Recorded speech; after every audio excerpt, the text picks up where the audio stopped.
ನಾವು ಮನೆಯಲ್ಲಿ aloe vera use ಮಾಡೋದಿದ್ರೆ ಅದರಿಂದ ಜೆಲ್ಲನ್ನು ಈಸಿಯಾಗಿ ಹೇಗೆ ತೆಗೆಯೋದು, ಹಾಗೆ ಅಲೋವೆರಾನ ಯೂಸ್ ಮಾಡುವಾಗ ನಾವೇನು ಪ್ರಿಕಾಷನ್ ತೊಗೊಳ್ಬೇಕು ಅನ್ನೋದನ್ನು ಇವತ್ತಿನ ವಿಡಿಯೋದಲ್ಲಿ ಹೇಳ್ತಾ ಇದ್ದೀನಿ.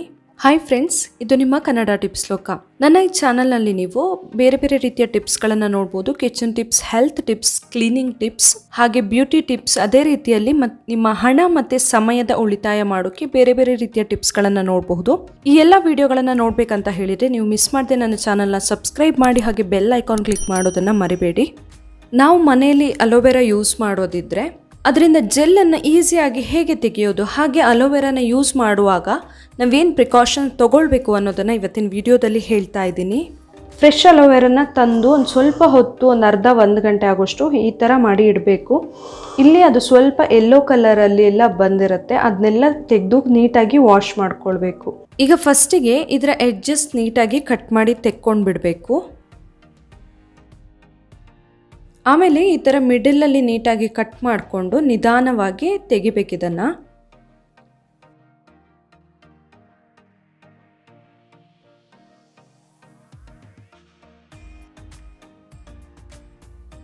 ಇದನ್ನು ನಾವು ನಾರ್ಮಲಾಗಿ ಸ್ಪೂನಲ್ಲೆಲ್ಲ ತೆಗಿಯೋಕೆ ಹೋದಾಗ ಏನಾಗುತ್ತೆ, ಸ್ವಲ್ಪ ಹೋಳ್ ಥರ ಎದ್ದು ಬರುತ್ತೆ. ಅದನ್ನ ನಮಗೆ ಆಮೇಲೆ ಜೆಲ್ ಥರ ಮಾಡೋಕ್ಕೆ ಸ್ವಲ್ಪ ಕಷ್ಟ ಆಗುತ್ತೆ. ಮಿಕ್ಸಿಗೆ ಏನಾದರೂ ಹಾಕಬೇಕಾಗುತ್ತೆ, ಇಲ್ಲ ತುಂಬ ಬೀಟ್ ಮಾಡಬೇಕಾಗತ್ತೆ. ಸೊ ಅದರ ಬದಲಾಗಿ ನಾವು ತುಂಬ ಈಸಿಯಾಗಿ ನಮಗೆ ಅದರಿಂದ ಜೆಲ್ ತೆಗಿಬೇಕಂತ ಹೇಳಿದರೆ ನಾವು ಈ ಥರ ಫೋಕ್ ಹಿಡ್ಕೊಂಡು ನೀಟಾಗಿ ಹಿಂಗೆ ಮಾಡಿದರೆ ಸಾಕು.